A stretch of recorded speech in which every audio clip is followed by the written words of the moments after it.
Audio Jungle.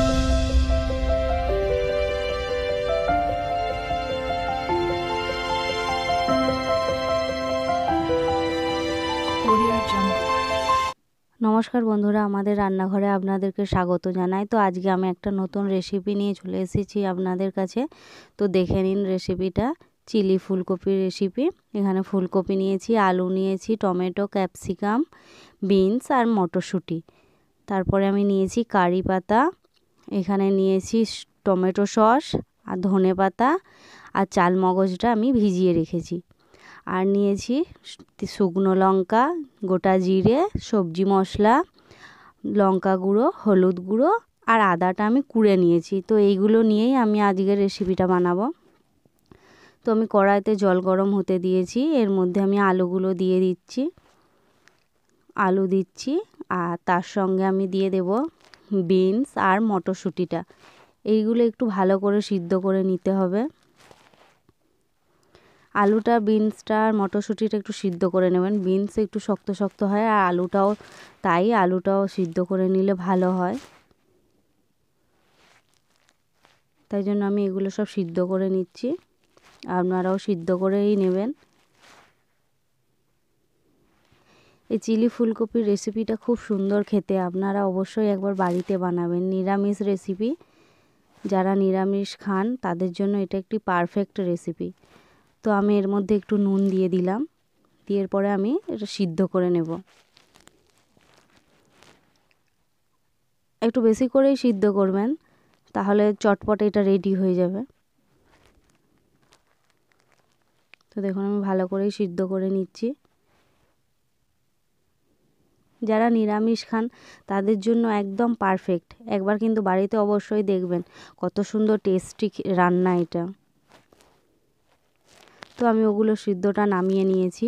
তো তারপরে আমি কড়াইতে আবার জল দিয়ে দিয়েছি, এবার ফুলকপিগুলো দিয়ে দেব। ফুলকপিটা হালকা করে সিদ্ধ করতে হবে, বেশি সিদ্ধ করার দরকার নেই, তাহলে ফুলকপিটা ঘেটে গলে যাবে। দেখুন আমি ফুলকপিটা দিয়ে দিয়েছি, আর ফুলকপির সঙ্গে ক্যাপসিকামগুলোও দিয়ে দিচ্ছি। এগুলো হালকা সিদ্ধ করতে হবে, বেশি সিদ্ধ করার কোনো দরকার নেই। তো আমি এর মধ্যেও একটু নুন দিয়ে দিলাম। সিদ্ধ করার সময় নুনটা একটু দিলে ভালো লাগে। ফুলকপিটা আমি হালকাভাবে সিদ্ধ করব, বেশি সিদ্ধ করব না, শুধু একটু ভাপিয়ে নিচ্ছি। তো এরপরে আমি ফুলকপিটা ঢেলে নেব। দিয়ে এরপর আমি কড়াইতে তেল দিয়ে দিচ্ছি। তেলটা একটু গরম হয়ে গেলে আমি এবার কড়াইয়ের মধ্যে ফোড়নটা দিয়ে দেব। দেখুন আমি কড়াইয়ের মধ্যে গোটা জিরে আর শুকনো লঙ্কাটা দিয়ে দেব। শুকনো লঙ্কাটা দিয়ে দিলাম, দিয়ে একটু ভালো করে নেড়ে নিচ্ছি। নেড়ে নেওয়ার পরে আমি এবার এর মধ্যে সিদ্ধ করা আলুগুলো ছেড়ে দিচ্ছি। সিদ্ধ করা আলুগুলো একটু ভালো করে এই তেলটাতে ভেজে নেব। এটা সব সবজিগুলোই ভেজে ভেজেই করতে হবে, তাহলে আরও টেস্টি হবে। এই চিলি ফুলকপির রেসিপিটা খুব সুন্দর খেতে, দারুণ টেস্ট, আর সম্পূর্ণ নিরামিষ। আপনারা কিন্তু সবাই একবার অবশ্যই বাড়িতে বানাবেন, বানিয়ে দেখবেন এটা কত সুন্দর খেতে। নিরামিষের দিনে কোনো অসুবিধা হবে না, ভাতটা ভালোই খাওয়া হবে। তো দেখুন আলুটা ভালো করে ভাজা হয়ে এসছে, আমি এর মধ্যে একটু হলুদ দিয়ে দিচ্ছি। দেখুন আলুটা আমি কেমন লাল লাল করে ভেজেছি, আপনারাও এরকম ভালো করেই ভাজবেন আলুটা, কারণ এটা বেশি জলে সিদ্ধ হবে না, তো কম জল দিলেই হয়ে যাবে। তো আমি এটা আলুটা এবারে ঢেলে নিচ্ছি। এরপরে কড়াইয়ে আমি আবার একটু তেল দিয়ে দেব। খুব বেশি তেলের প্রয়োজন নেই, অল্প তেলেই হয়ে যাবে। দেখতেই পাচ্ছেন আমি তেলের পরিমাণ কেমন দিচ্ছি। তো এর মধ্যে আমি ফুলকপি, সিদ্ধ করা ফুলকপিগুলো দিচ্ছি। বেশি সিদ্ধ কিন্তু নয় ফুলকপিটা, দেখেই বুঝতে পারবেন। আর আমি কেমন করে ফুলকপিটা কেটেছি দেখুন, ফুলকপির ডাঁটাগুলো কিন্তু আমি একটুকুও নিইনি। এইরকমভাবেই ফুলকপিটা কাটবেন। তো এরপর আমি ফুলকপিটা একটু ভেজে নেব। আপনারাও এরকম সব আলাদা আলাদা করেই ভাজবেন, আলাদা আলাদা করেই সিদ্ধ করবেন। ভাজার সময় ফুলকপিটা আমি একটু হলুদ দিয়ে দিচ্ছি আর একটু নুন দিয়ে দিচ্ছি। সিদ্ধ করার সময় আমি কম নুন দিয়েছিলাম, তো ওই জন্য ফুলকপিটা আর একটু নুন দিয়ে দিচ্ছি। তো দেখুন ফুলকপিটা ভাজা হয়ে গেছে। ফুলকপিটা আমি নামিয়ে নিচ্ছি। এইরকমভাবেই সব ভেজে ভেজে করবেন, দেখবেন কত টেস্টি হচ্ছে। এরপর কড়াইতে আমি আরেকটু তেল দিয়ে দিচ্ছি।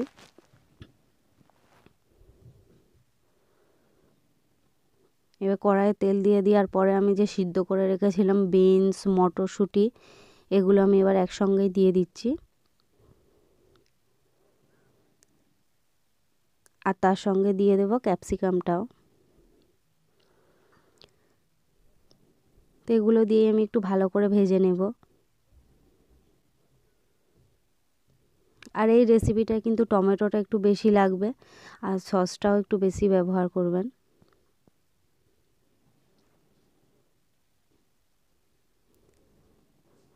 দেখুন এটা হালকা হালকাভাবে ভাজা হয়ে এসছে।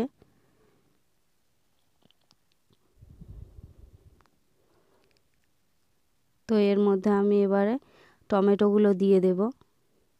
দেখতেই পাচ্ছেন আমি টমেটোগুলো ছোট ছোট করে কেটে নিয়েছিলাম যাতে খুব তাড়াতাড়ি সিদ্ধ হয়ে যায়। আর দিয়ে দিলাম আদা কুড়াটা। আদাটা আমি কুড়ে নিয়েছিলাম, আদাটা বেটে নিইনি, আপনারা চাইলে বেটে নিতেও পারেন।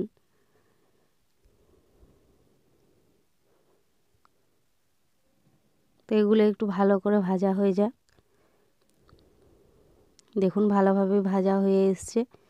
তো আমি এবার মাঝখান সবজিটা সবগুলো একটু মাঝে একটা জায়গা ফাঁকা করে আমি ওইখানে এবার কারি পাতাটা দিয়ে দিচ্ছি।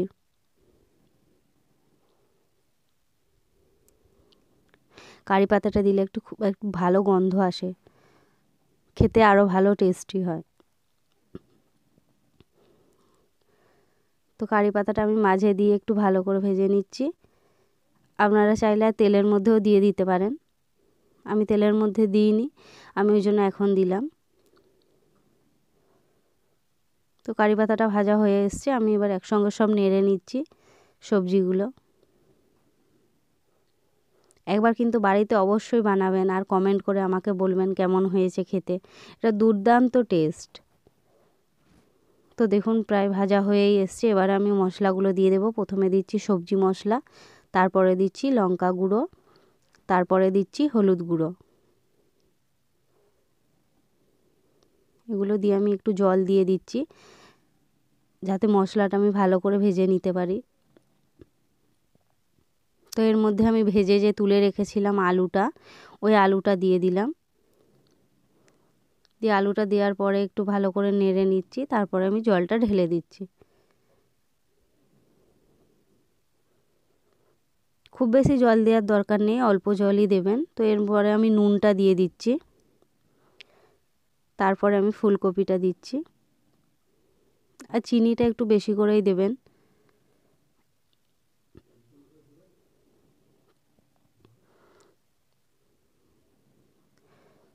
তো দেখুন এটা প্রায় হয়ে এসছে। আমি এবার চিনিটা দিলাম, চিনিটা একটু বেশি করেই দিচ্ছি। তার উপর আমি ধনেপাতাটা দিয়ে দিলাম। আর কিছু ধনেপাতা রেখেছি, আমি এটি রেডি হয়ে যাওয়ার পরে দেব।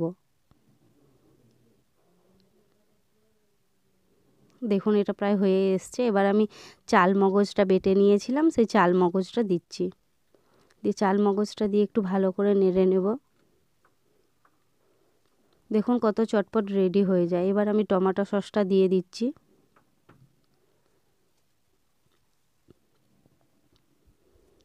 অবশ্যই কিন্তু একবার বাড়িতে বানাবেন, সম্পূর্ণ নিরামিষ রেসিপি। দেখুন রেডি হয়ে গেছে। তো আমার ভিডিওটা ভালো লাগলে লাইক, শেয়ার, কমেন্ট তো অবশ্যই করবেন আর প্লিজ সাবস্ক্রাইব তো করবেনই। তো আজকে এই পর্যন্ত।